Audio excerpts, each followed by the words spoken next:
Hello everyone, a warm welcome to you all and thank you very much for joining us. My name is Andy Summers, I'm one of the co-founders of the Architecture Fringe, and along with my colleagues here, Raina Armstrong and Shona Common, we welcome you into this new online space.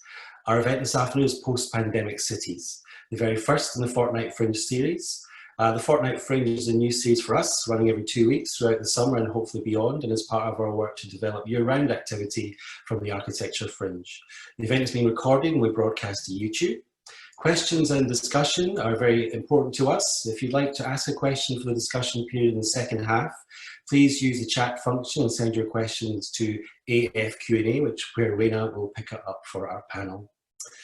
The coronavirus pandemic changes everything we think about cities, or does it? Will we dive straight back into the urban crowd post-lockdown as if nothing has happened? Is the pandemic exaggerating pre-existing racial and cultural inequalities in our urban environments? Are we finding new cities we hadn't seen before? Will we be fleeing the city altogether? Or is the disruption from COVID-19 a chance to move towards a more equitable place in which to live? Joining us to explore urban architecture, its history and future in the light of the virus, we have Suzanne Ewing, Professor of Architectural Criticism at the University of Edinburgh, Christoph Lindner, Professor of Urban Studies at the Bartlett School of Architecture, University College London, and our chair for the event is Richard J. Williams, who's Professor of Contemporary Visual Cultures at the University of Edinburgh. Welcome to them, and I hand over to Richard now. Okay, folks. Well, welcome. Welcome to the discussion. Thanks very much to Andy and the rest of the team, Raina and Shona. We're really pleased to be here. I've got a few things to say to kick off. And as Andy says, then there will be plenty of time for discussion, and that really is the thing that we're most looking forward to, I think. So thanks, first of all, thanks for the invite. A real pleasure to be here. This, I think I would say, is really no more than a sketch for a discussion. It's we have an hour. I mean, what's an hour talking about this this event of a global reach and significance, and something that's really turned everything upside down. So it can really only be more than the beginning of a discussion, and there'll be plenty of directions that this could go off in either a future event or offline or on social media or whatever. We really want to start a discussion more than anything else. In terms of who we are, it's worth saying that we're all in or around architecture. Suzanne and Christoph slightly more than I am. I'm based in history of art, and I've worked with architecture for many years, but I'm not an architect. I'm primarily interested in visual culture. But all of us, in different ways, are in the orbit of architecture and the humanities. We're not social scientists. We use material from the social sciences. We're, some of our best friends are social scientists, but we're not from that area. We're also we're not medics. So there is an argument to say that we could have a discussion that included epidemiologists. We don't have people in that area here today. So we're all concerned with architecture. We're concerned with design. We're concerned with why things look the way that they do. So bear with us. That's where we come from. In terms of what is going on with the debate at the moment, Andy has very usefully set out a few broad parameters. One thing that we're extremely conscious of is just how volatile the narratives around COVID-19, around the pandemic are. At the moment, we started out. We had a narrative that was, well, I don't know whether this was the first narrative, but one of the first narratives, one of the first set of anxieties was to do with lockdown and to do with questions of power around lockdown. What authority did a state have to control or restrict human behaviour? That was a very interesting thing. We had, there was a lot of discussion in my social media feeds around questions of power and authority, around states of exception, to use a term that comes from the Italian philosopher Gambin. Lots of discussion around that. Then there's been endless discussion around the science and what that means and interpretations of the science. And now this extraordinary few days where the narrative has been very much dominated by questions of race and racial justice, and what we should do about that. And clearly, certain questions around race have become very apparent. And I've been extremely reminded of work that I've done over many years in Brazil, where if you study the Brazilian city, then the whole form of the Brazilian city is intensely bound up with questions of race and with slavery, essentially, and those questions are escapable. Now those questions are extremely live here, and questions of the intersection of the pandemic and racial justice. So we may well want to talk about these things. I think those questions are bound to condition what we do here. So there's all of this complex stuff that we could talk about. I want to just pull back slightly from that and say just a few things about my own interest in this. Then I'll hand over to Suzanne, who's got a position she'll set out, and then Christoph. But in terms of where I am in relation to this, my big interest in this is a very simple one. It's just, will there be a city post-pandemic? Well, of course there will be a city, but what kind of a city? Now, nearly all of the work and teaching that I've done over the past 20 years has been based around the assumption that cities are powerful, that cities are the centres of economic activities, and they're bigger and more powerful and denser than ever before. That there's been an incredibly powerful rhetoric of accumulation over the past 20, 30 years or so, which is very different to the rhetoric around cities that I grew up with as a child. So we're looking at you only have to look at the skylines of major cities to see just how powerful that has been.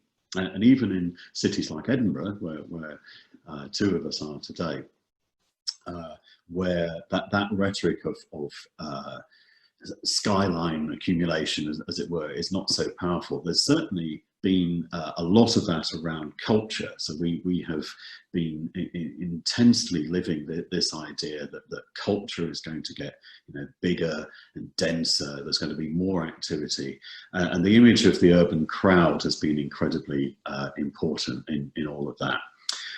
So those narratives have been incredibly important. And then as soon as the pandemic hit, all of those things were turned on their heads. So the whole idea of the city being something that was inevitably getting bigger and more powerful and denser, and those being good things, suddenly made no sense at all.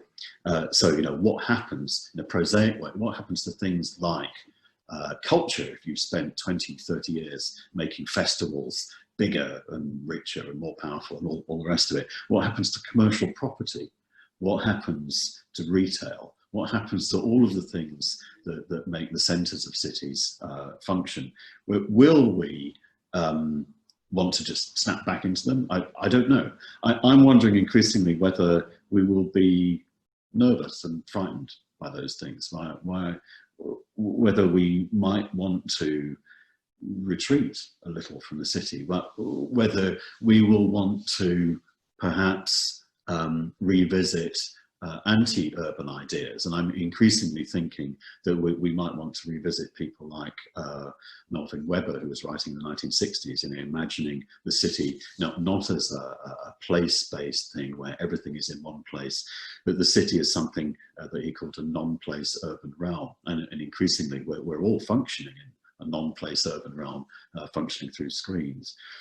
So those are questions that I have in mind. And I'm not a pessimist, but I am very much wondering whether we will go straightforwardly back into this accumulative mode of urbanism, along with all sorts of other things I'm wondering about. So that is where I am, I think. And I'm going to hand over to Suzanne, I think, next. All right.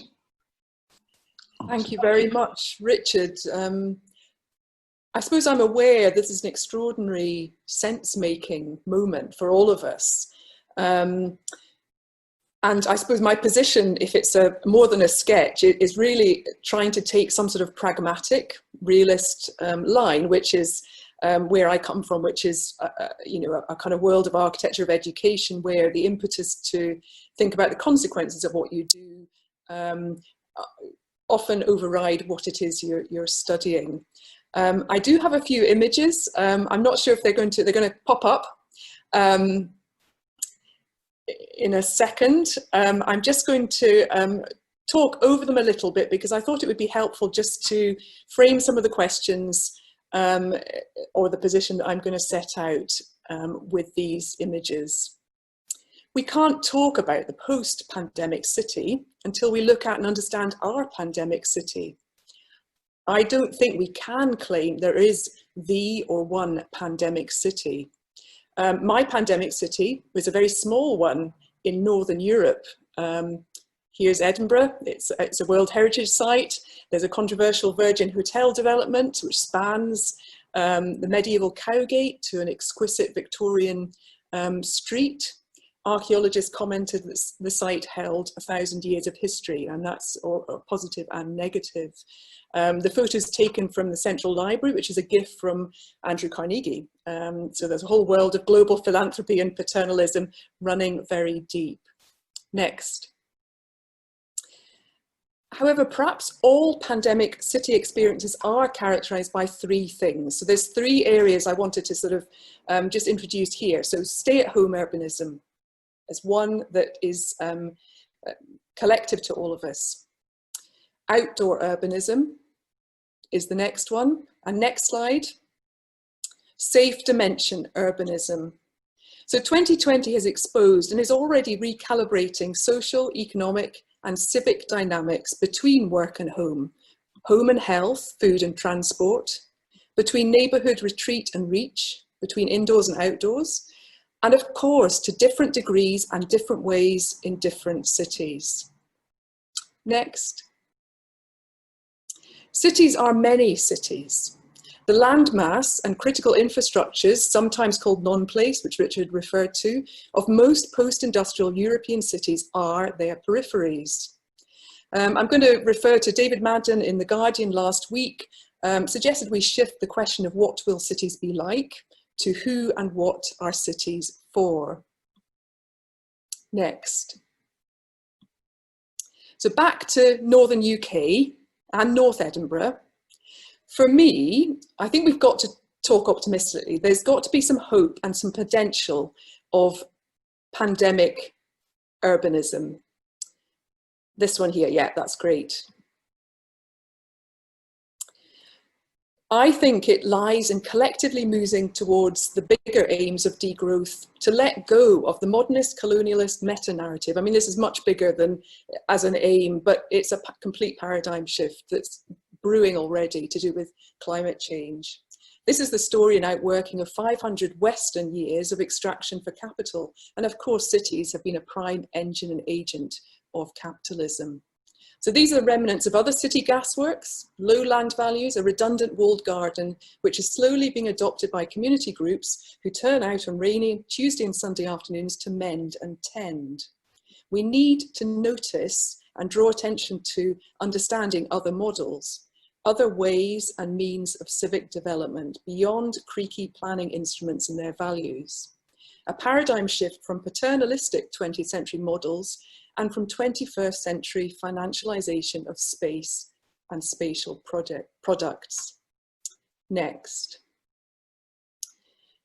I propose that we look to other paradigms, and I'm thinking actually quite radically of things like the Global South. So Nabil Hamdi wrote in his 2004 book about the art and practice and the limits of planning in cities about small change. I think we need to begin to learn from others and not assume we've got all the answers. We need urban development mechanisms that link spatial and social value more openly and more productively, that enable sophisticated community organisation, and then let this loose on city making. And back to those mega narratives, which are perhaps things we can't act on, but maybe we can in micro ways. We need to construct new stories.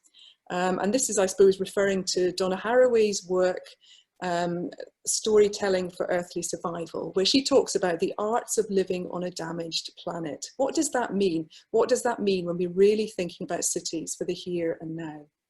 So this image is a white space on a city map, but yes, it's really actively occupied. It's a meanwhile space, Greyfriars Community Garden, just off the High Street in Glasgow, in the shadow of 1980s Merchant City loft conversions and marketised university image buildings, which I think Christoph and I know a lot about.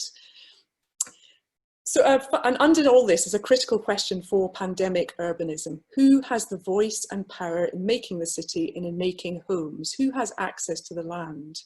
How are diverse voices and influences genuinely and actively enabled? We're still working between these planning models of paternalism, feudalism, and profiteering.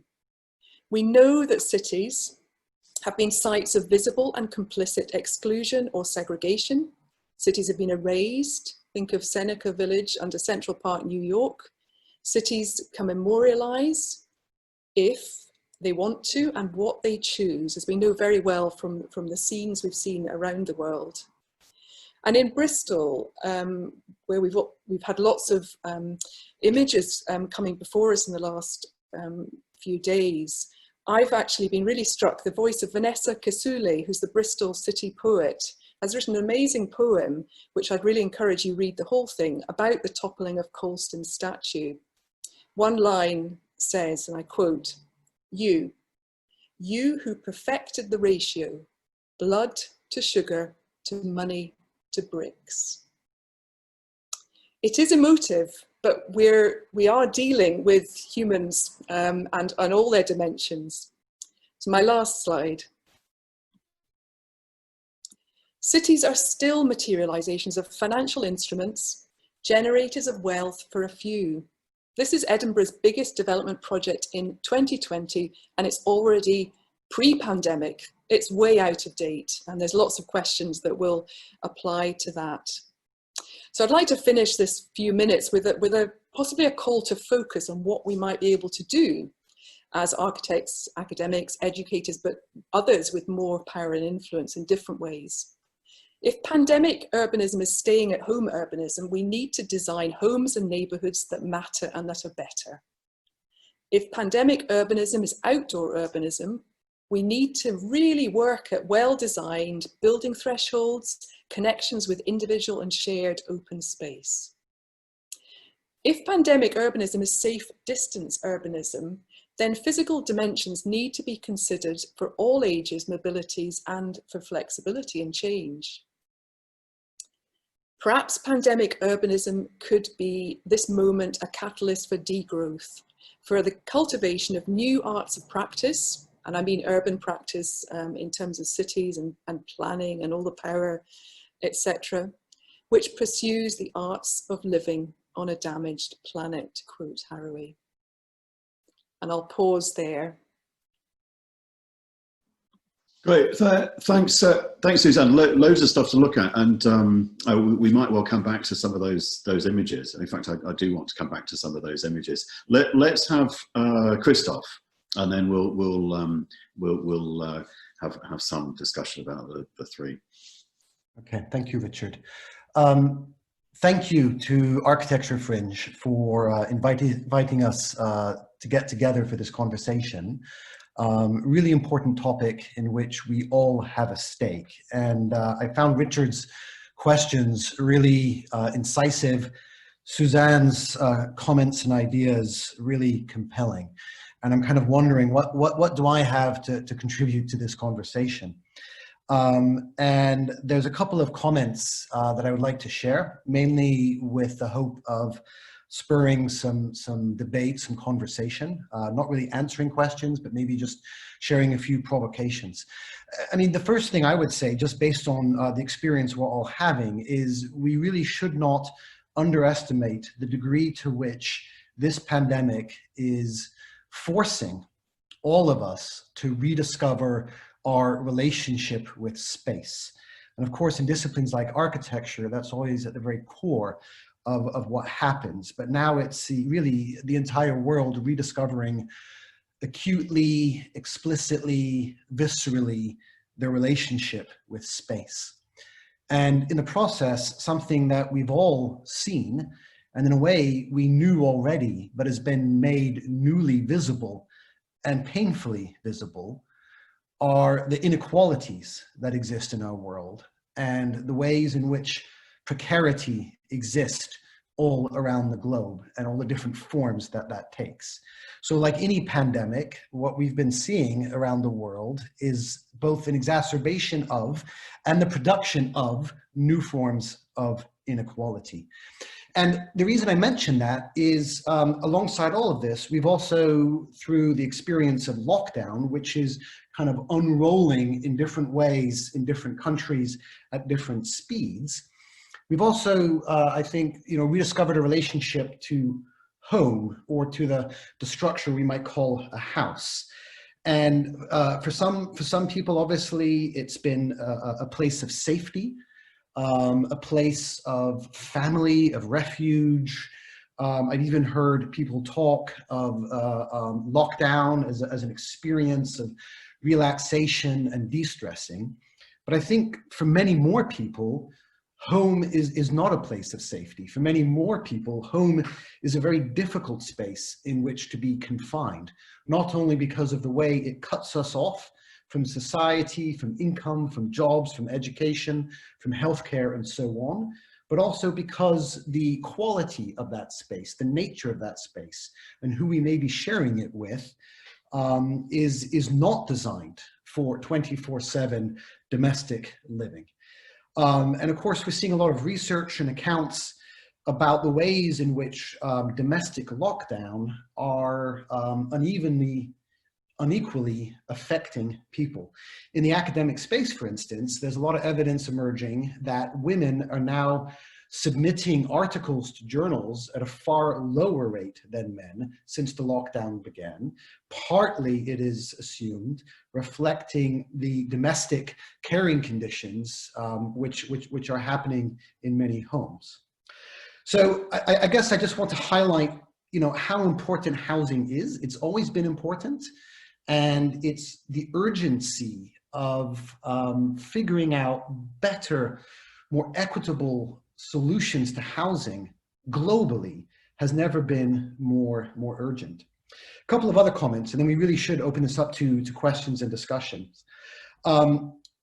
Earlier on, and some of you may have seen this, Richard mentioned the kind of strangeness of the empty city. And actually, if I remember correctly, Richard, you wrote a really great piece in the New York Times about kind of the de-densifying of cities under coronavirus and what that might mean. And at the same time, recently in The Guardian, there was a long read piece on the crowd, the history of the urban crowd and our relationship to it. And I think right now we're experiencing something that's been really very unprecedented in our lifetimes, which is the radical swing between first seeing and experiencing a city in conditions of total emptiness and desertion. So really still immobile spaces, devoid of people and life and signs of life.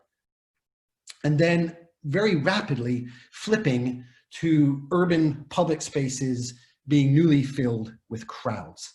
And of course, those crowds are there to protest, to resist, to fight against racism and the coercive exercise of power. And of course, there's lots to say and lots to reflect on in terms of what's happening right now with the protests unfolding around the world. But in all of it, what we're seeing is how important public space is, truly open, free public space, how important that is to the exercise of politics. And then the final thing I'll say, and then I'll be done, is, and this is a little bit kind of self-serving, but for 10 years, I wrote about stuff that seemed really unimportant and that I couldn't get any funding bodies to back. I wrote about cities and slowness and inertia, conditions like emptiness, interruption, and most recently, boredom, boredom as the endured passage of time. And with the lockdown situation emerging, I feel like I've been living my research topic in a very real way. But what I've also realized is how badly I understood what was going on when we talked about slowness and emptiness and interruption in globalized urban environments. So for me, really, what was interesting about slowness and its related conditions of immobility, stillness, and deceleration was the way in which creative practitioners and urban citizens could employ slowness as a form of critique to push back against and resist the accelerating, atomizing forces of the neoliberal global city. And then now what we're experiencing, the forms of slowness that we're experiencing, the kinds of disconnections and interruptions, the elongated experience of boredom, these aren't creative, critical responses to the relentless 24/7 lifestyle of contemporary global capitalism. These are kinds of the accidents that have happened because of a breaking of the smooth running of capitalism. And in this, again, I think we're seeing a lot of inequality and precarity, that for many people, slowness or interruption or boredom, these aren't conditions to be savored, but rather these are expressions of disenfranchisement, disempowerment. And so to end, I guess what I'm most afraid of, if we imagine a post-pandemic city, is not a post-pandemic city that looks different or that works differently. I'm most afraid of the same cities coming back. And there's a lot of energy right now in all areas of society, all across the world, to push for new, different, alternative post-COVID futures. And I think those efforts are incredibly important and need to gain traction.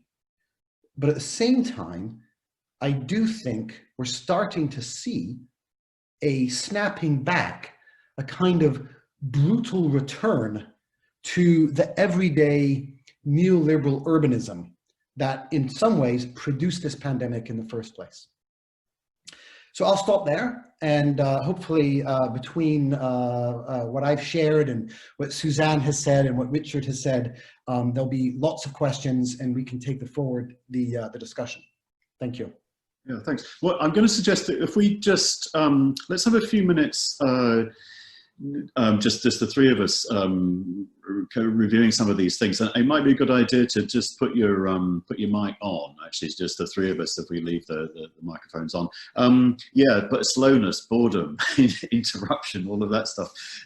Great to think about those things. And yeah, it has been really boring. I mean, in a really extraordinary way.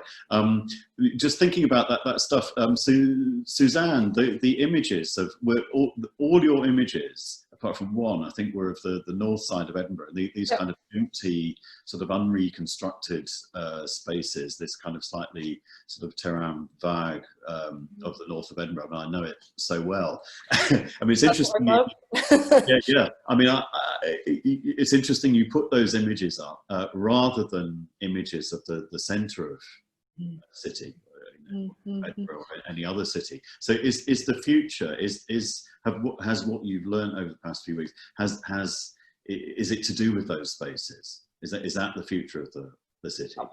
Well, I think that's really interesting. I love this part of the world, was drawn to it because of its roughness, because of its well, actually, it's got amazing horizons and other, kind of more natural qualities, but it's not in the centre. And I think that, I mean, I think there's a few things about the neoliberal city as well to pitch in here, because as an architect, I think you're always looking at places with potential, things that are becoming, they haven't arrived yet.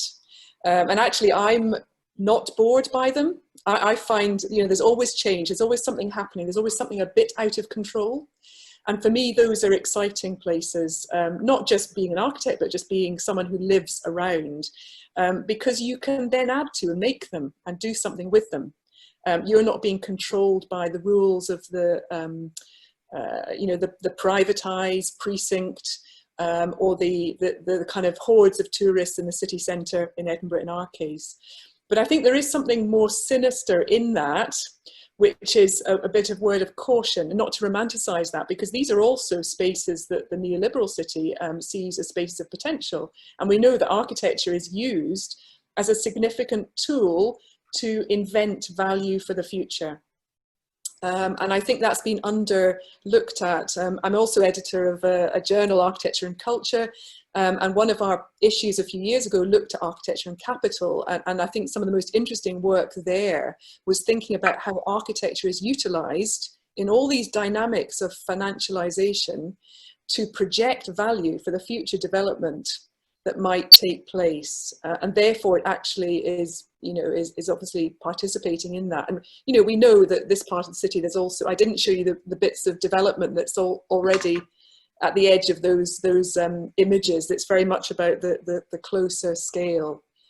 So I think there's a number of things on a personal level. I think it's about places where you feel you can be and do something with. We built a house and a studio here. There's a sort of active process. The community aspect, the neighbourhood reach is very interesting. Richard, you mentioned, I think in passing, that you'd only been to the city centre once, in a while, and I've had very few visits there. But where we are, we've got a very scrappy harbour and bit of beach, a Victorian infrastructure. It's been mobbed. People are coming out of the city to, the city centre to find other places. So that's really interesting, as I think that's been very much my experience. That it's the places where capital has most invested, which is now interrupted. To use Christoph's word. Yeah, I mean those places are empty, but then it's the open spaces and the parks and these sort of less constructed landscapes, and that is very suggestive to me of something like a post-urban future. So in all of this, I wonder, and of course this is a very academic thing to do, so I apologize to the non-academics on the line. This is why people get frustrated with universities. But I wonder if all of this does need to prompt a discussion about what we mean by the urban. Mm. So, we haven't been into the city center, but the center of what? What makes, the traditional British high street the center of a city? According to what standards, what criteria? And it kind of touches on something you mentioned, Suzanne, about the kind of degrowth possibilities and the ways of revaluing urban spaces, urban sites, according to different values, seeing different possibilities in them that are not tied to kind of neoliberal rapid urban development. And so, I don't want to get into a Rem Koolhaas thing where the countryside is just a sort of dispersed version of the city gestalt. But I do think there's an interesting question is, what is it we value about cities? Mm-hmm. And does that need to be expressed and experienced in material forms, or other ways of creating a commons? Are there other ways of creating community and social interaction in sites that are, de-densified, virtual, connected across different regions and geographies? Maybe a city isn't just in one location. Maybe cities are multi-temporal, multi-geographic, they're networked, they're diasporic, and the way that we come together as kind of urban citizens is able to transcend a much more conventional materialist built environment. Yeah. I'm beginning to think along those lines, but I'm also very aware, and you two may have something to say about this, very aware that this is a very luxurious conversation to be having, and that lockdown is a luxury. I mean, we're all, at least at the moment, we still have jobs. Who knows where we are in a year or so's time? But we're about to hit the worst recession since the 1920s. It's going to be diabolical. and it's very difficult to gauge the impact of that. And I do really wonder, what if cities are not places for capital accumulation, if they're not places for the production of labour, as it were, what are they? Well, I mean, to go with your somewhat more kind of chilling realist perspective, our cities, which have always been places of quite acute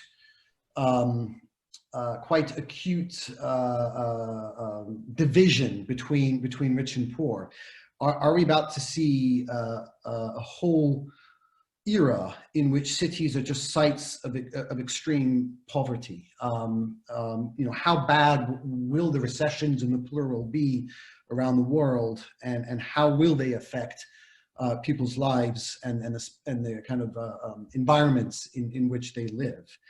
And again, this is something that's going to be felt very differently across the world. It's not the same answer in all places.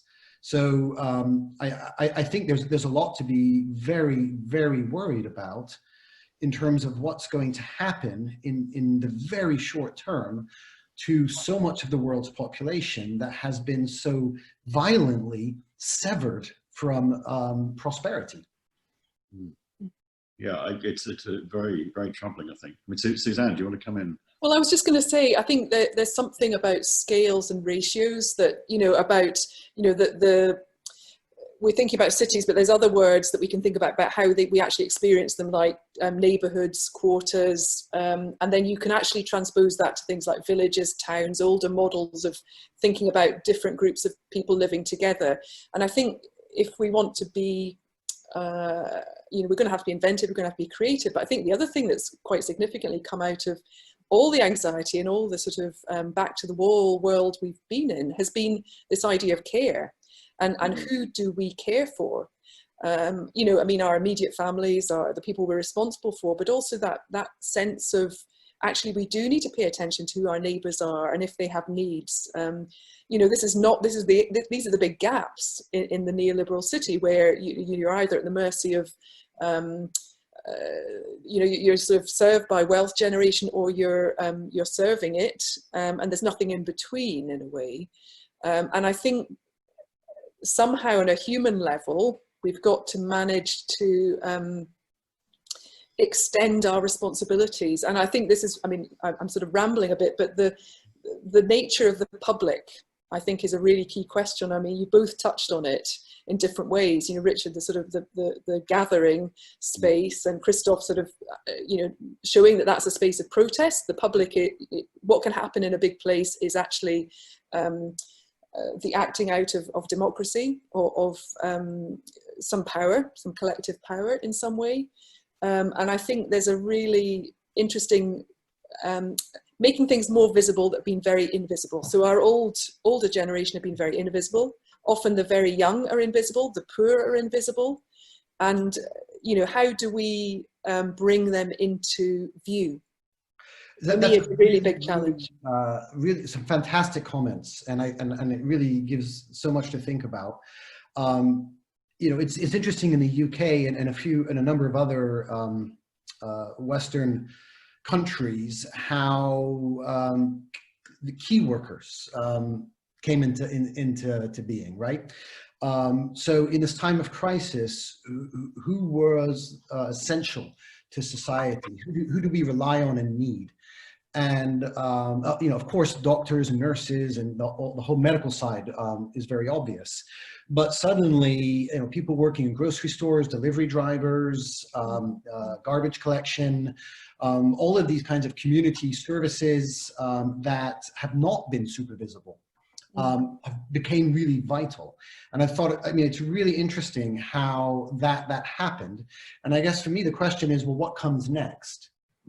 As we start to ease lockdown measures, we turn to whatever the new normal is, what will happen to these key workers who became so important to us getting through the really acute period of the crisis?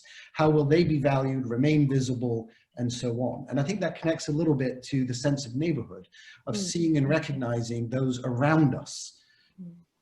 Yeah. I think these are very interesting points. I mean, Suzanne, what you were saying about care, actually, I would not have thought quite so acutely about that without this crisis, I think. And I've been, extremely, alert to my own situation. For various reasons, I'm doing this mostly alone. I've been acutely aware of, the lack of that basic sort of caring infrastructure, and it's been it's had a very particular texture to it, and it doesn't seem quite right, really. So lots of people have been having thoughts like that. I'm just aware of time. If we could just say, just very quickly, like one thing that you would like to change as a result of this, both of you, and then we'll perhaps move on to some questions from the audience if we've got some. I imagine we do have some. But what would you say? I mean, Christoph, if you could pick one thing that would change about be the experience, or where we're headed. Where we're headed. So if you can have one thing that comes out of this experience that you would like to hang on to or change. Globalization. I want to hang on to it, not the version like the Amazon corporate, drones flying, trillionaire producing consumerism, but globalization as the kind of a transnational exchange and transcultural exchange. It's really difficult to keep that going when we can't travel, when we cannot encounter each other. And so we're figuring out new and different ways to do that. And this conversation is a great example of it. But how long can we do that for? And what starts to happen when people cannot move around the world to meet and see each other, but also experience each other's worlds? And I think it's really, really critical that we don't lose the kind of positive potential, the positive version of globalization that is about exchange and understanding and those kinds of things. Yeah, no, that's great. No, okay, Suzanne, if you I'm just going to stick with the new stories and new capacity, arts of practice and living with Haraway and Hamdi. It's not an answer. It's more about a disposition change, which is at all levels, from listening to all the key workers who've not been visible about how can they participate in processes. No, you can have that. That's a good one. And I suppose like and discs, someone says, isn't it? I mean, I suppose I should say what I want. Now I haven't quite thought of something because I'm listening to you, but I think housing. I mean, I want a serious focus on housing now. I mean, it's just thrown up all sorts of questions around that for me. The housing is diabolical. I mean, I just make a plug for the journal Radical Housing. They're doing some really interesting work, right. And have a special issue in response to COVID, and that's a really interesting space where some key debates are unfolding. Great. Okay. Well, good plug there. So, do we have any questions? Let's hope we do. And we will have the we do want to hear the questions. So yeah. So how are we doing? So far, we've had quite a few questions and a comment from Joe Shaw, who says they don't think it's about boredom as such, but about sensory deprivation. They felt very strongly when they traveled outside the Edinburgh Ring Road for the first time this week. Also, Ashley Mullen would like to know the name of the poet that Suzanne mentioned earlier. Right. I will tell you, she is the, I'm still on, yes. Yep. I'm just looking it up. She is the Bristol City poet, Vanessa Kisule. I'm not sure if I'm pronouncing her name correctly, but the poem was on social media and it's fantastic. Mm. Do you want to say anything about sensory deprivation? I like that as an idea. So this, just to Raina, so this is to go back to the question. So it's basically the experience of the world beyond the ring road was of sensory deprivation. Yeah. Is that what you're, yeah, okay. So Christoph, Suzanne. Well, I mean, I'm definitely thinking of one teenage member of my household who's mentioned, who basically lives on the computer, gaming most of the time, recently saved up and bought VR so they could immerse themselves even more into this world. And as a parent, of course, you know, constantly arguing and talking about, you need to spend time in the real world, you need to come out of that. And the answer from this teenager is why? What is the point? And right now, it's a really compelling argument because we're not really supposed to go anywhere or do anything. That's starting to change and lockdown is starting to ease. But you know, for a number of weeks there, it was what could get you through the day. And you know, what I've noticed in our own family is that in different ways, we've all rediscovered kind of sensory experiences, whether it's through cooking, that daily walk, getting some fresh air, the sound of a bird that we didn't used to hear, the occasional jet in the sky, and it kind of seems strange and slightly menacing to see an airplane flying through. All that kind of stuff we become newly conscious of those things. Yeah, Suzanne. I mean, I like that. I would echo that. I mean, that's been our experience. So we've also got similar, not quite VR teenagers, but similarly that screen reel dimension. I mean, we're inversely spending a lot more time on screens. I mean, I feel I've got, you know, this sort of screen relationship, but the newly conscious, I really like that, Christoph. That's what it feels like. It feels like you've been away for a long time and then you're just coming back and just noticing again. There's been a lot of that going on. I've certainly spent a lot of time repeatedly revisiting places that I've already been to thousands of times, and have surprised myself by finding new things.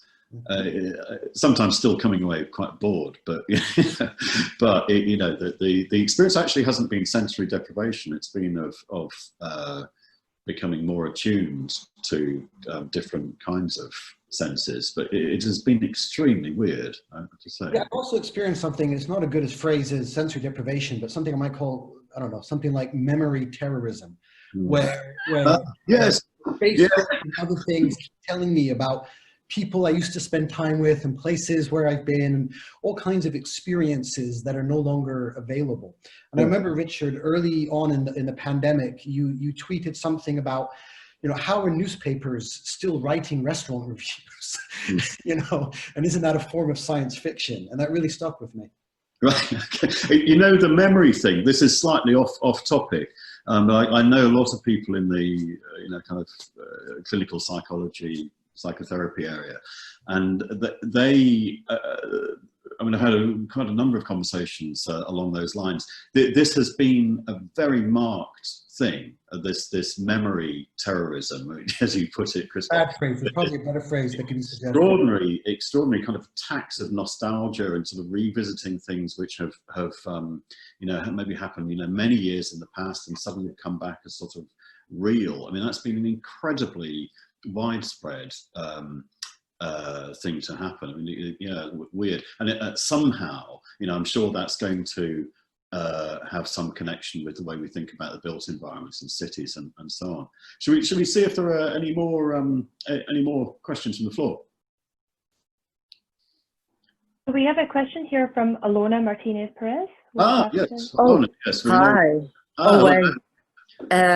Yes, let me go and find a question because I didn't remember it. So I would like to say great presentations. Thank you. I thought it was, what is great about this kind of Zoom new world, the new reality, is the fact that we can hear these great presentations from our living room now. So thank you to the three speakers for the presentation. So I have a couple of questions to ask all of you. I thought you had some very interesting ideas in terms of different concepts you mentioned, now during this time and forward. Do you think that the post-pandemic city will be a better place, a slower place, or on the other hand, we limit our freedom and controlled with the rules and the new neoliberal city? And then the other question or reflection I wanted to ask you is in a couple of points, some comments coming back from the idea of housing that one of the speakers mentioned, the idea of the poet in Bristol, no? It reminds me, looking at the fall in the statue, reminds me a little bit of what happened in Cape Town a few years back with the Rhodes statue falling down. And in the area of housing, it becomes very clear how privileged we are when we have a house, because I had friends living in Madrid with 3 children, or in Seville with 1 or 2 bedroom apartment, you know, and absolute lack of, you know, public space for children. So I just wanted to get your observations, and thank you very much for all the speakers. No, thank you, Alon. It's nice to see you again after all this time. It's been a while, I know. Last time we saw each other was in Liverpool, I think. Well, yeah, a long time ago. Anyway, so a few questions there. I mean, do you want to, maybe can we just stick with this question of housing, this kind of exacerbation of living circumstances, and like wherever you are has got very much, you know, it's better or worse depending on it. Do you want to say something about that, Suzanne, maybe? Yes, I suppose so. I mean, in that I absolutely agree that it's going to be one of those critical areas, but it's so complex. It's, you know, it's not the job just of the architect. It's the job of it's a massive political issue to consider what does it mean. And I think there needs to be a rewriting actually of the social contract, which is difficult to see happening in our current. Yeah, you've frozen there. Just, oh no, am I back? You're back, yeah. So it's obviously a significant, it's got to have political will. There's got to be a rewriting of the social contract of what does good housing mean for everyone in society, without exclusion, and who pays for it. I mean, it is about the financial setup. We know that mortgages, that houses are financial products now. That it's not, the welfare state is not got the same dynamics, and you know, there's different forces in terms of a more globalized world. So I think it's only going to come through quite a lot of political will and consortia to bring the arguments and stories about value, social value, housing value, with the people who are actually making it and have the power over money. Yeah, good. I mean, that's I definitely agree, Suzanne, with what you're saying there. And you know, someone who recently moved to London, and then kind of going, you know, walking along the empty streets during the lockdown, it's just amazing to see and to think how many vast homes sit empty and unoccupied. At a time when so much of the city has so little space. And so I agree with Richard, I agree with Suzanne that housing is a critical, urgent issue. It was before the pandemic, and it will be after the pandemic. And alongside housing, I also think we need to think about parks and natural spaces in cities. So, you know, as we saw in London, like a lot of other cities, at the height of the lockdown, when people weren't supposed to go outside and do much, there was this backlash against people spending time in parks. Were you allowed to sit? Was it okay to get sunshine? Was a picnic a violation of social distancing? And you know, at a certain point, there were threats to close down parks and to close people off from access to green space. And as a lot of commentators pointed out, you know, access to green space, time and nature in the urban environment is really important to health and to mental health. And so I think, you know, what ties all these things together are issues of justice: spatial justice, housing justice, racial justice. There are all these justice issues tied up in the pandemic and our response to it. And I think this is where politics comes in. So, you know, I think another thing I would add on this is an opportunity right now, because the kind of experience of the virus is different from country to country. There's an incredible opportunity for us to learn from other places, all different kinds of places. And I think on the political side, that is where there is maybe the most potential for learning. Yeah. Can I just add one more thing that occurred to me, because I actually think that learning is a critical dimension. I mean, for me, that's that's going to be almost the most significant space. One, us having a disposition to learn, and us as practitioners, researchers, whatever, but as educators, I think the space of education is going to have incredible potential to be the space to shift things for longer term. Yeah, I think we have time for maybe one more question and some responses. So, what have you got for us? So we've actually got a couple of questions here, which I'm going to try and club together. Okay. One is from someone who's had to make a quick dash, but we'll be able to get your answer on YouTube later. Right. Okay. And the question is, you've all talked of the neoliberal city at the heart of it is the accumulation and appropriation of private property. Looking towards the future, how do we deconstruct private property for a more common urban future? Right. And I'm just going to hand over to Gordon Duffy to ask his question, which is right. roughly on the same line. Hi, Gordon. Hello. Yes, question of the evening. Also take off the dirt. Dirt. Dirt isn't dirt.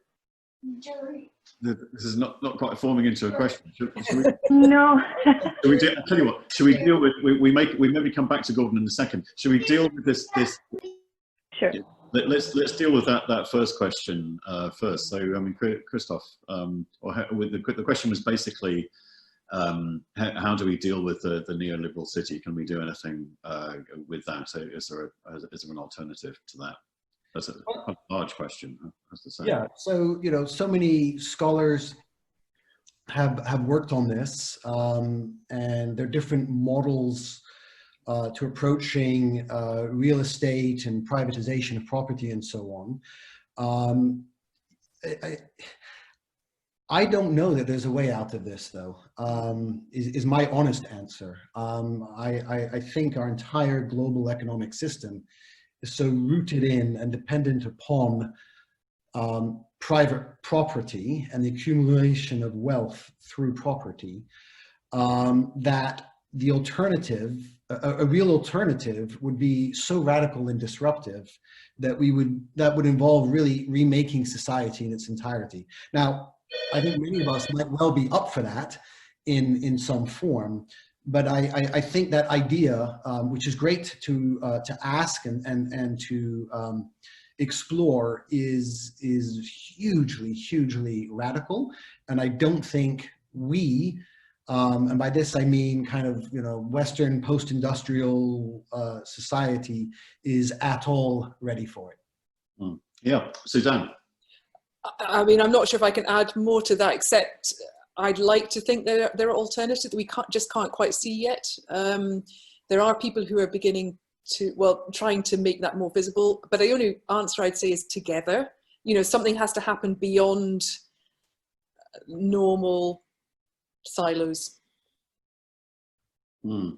Yeah, I mean, this is a large question, but clearly, I think one thing that the pandemic has made very visible is just how fragile a lot of the systems that we work with are. In fact, how fragile capital is in some ways. You just think about the way the airline business just stopped. It was quite extraordinary. Just how little resilience there was in that particular system. So it's made those things very visible. What happens next, I don't know. I mean, I'm certainly of the view that our cities are basically representations of whatever political and economic systems that we've got. I mean, they're the material representations of that. We're certainly perhaps much more ready to see the weaknesses of those systems now. They will have an impact on the cities themselves. What happens next? Who knows? I don't know. But I also would say, we are, the three of us here, certainly are in some ways the embodiment of that system. So whether we would survive any change, I don't know. I'm aware of the time, so it's nearly 6:30. So I think we should probably start to wrap things up there. Clearly, as I said at the beginning, this is the beginning of a conversation. We can go much further with this.